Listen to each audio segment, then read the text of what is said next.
नमस्कार दोस्तों, मैं हूं अतुल सिंह। स्वागत है आपका इन्वेस्ट कर लो भाई चैनल में।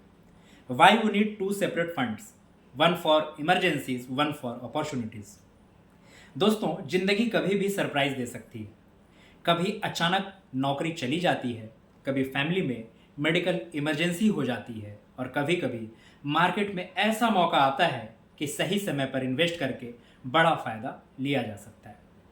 ऐसे समय पर आपके पास दो अलग अलग पॉकेट्स होनी चाहिए। पहला, इमरजेंसी फंड। दूसरा, अपॉर्चुनिटी फंड। आप में से कितनों के पास बचत तो है, लेकिन ये क्लियर नहीं है कि वो इमरजेंसी के लिए है या इन्वेस्टमेंट के लिए। तो आइए जानते हैं इमरजेंसी फंड क्या है। इमरजेंसी फंड वो पैसा जो अचानक आने वाली मुश्किलों के लिए रखा जाए। 6 से 12 महीने के मंथली एक्सपेंसेस किस में रख सकते हैं? Safe and liquid options like savings account, FD, liquid mutual funds. Ram की नौकरी चली गई, लेकिन इमरजेंसी फंड से 8 महीने तक एक्सपेंसेस आराम से निकला। अगर ये फंड ना होता तो उसे लोन लेना पड़ता।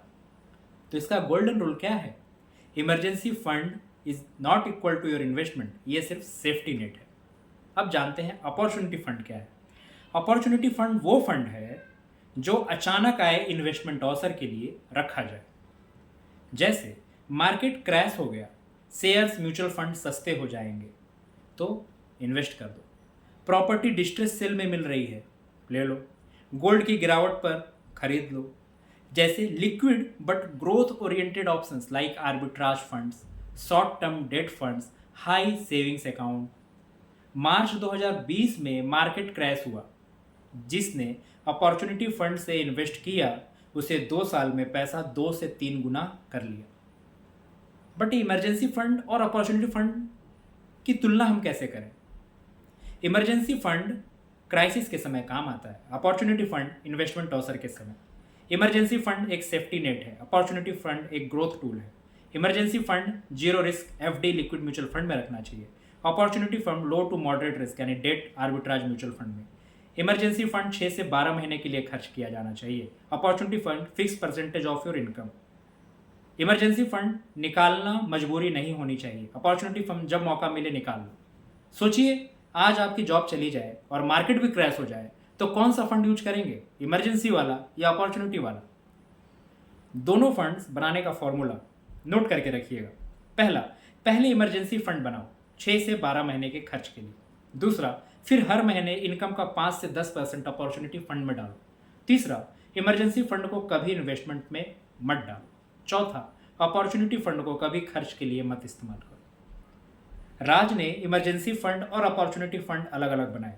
रिजल्ट, जॉब लॉस में सुरक्षित रहा और मार्केट क्रैश में भी पैसा कमा लिया। तो गोल्डन रूल क्या कहती है? इमरजेंसी फंड दिमाग की शांति के लिए, अपॉर्चुनिटी फंड ग्रोथ का चांस। दोनों अलग रखो, तभी फाइनेंशियल कॉन्फिडेंस आएगा। तो दोस्तों, आज आपने सीखा इमरजेंसी और अपॉर्चुनिटी फंड क्या है, क्या दोनों अलग अलग होने चाहिए, और कैसे ये दो पॉकेट्स आपकी ज़िंदगी बदल सकते हैं। याद रखिए, इमरजेंसी फंड आपको बचाता है, अपॉर्चुनिटी फंड आपको बढ़ाता है। अगले एपिसोड में हम सीखेंगे लोन मैनेजमेंट। कर्ज दोस्त है या दुश्मन, यानी लोन को स्मार्टली यूज करना चाहिए और पूरी तरह से अवॉइड करना चाहिए। ये आपके ऊपर निर्भर करता है। तब तक के लिए अलविदा।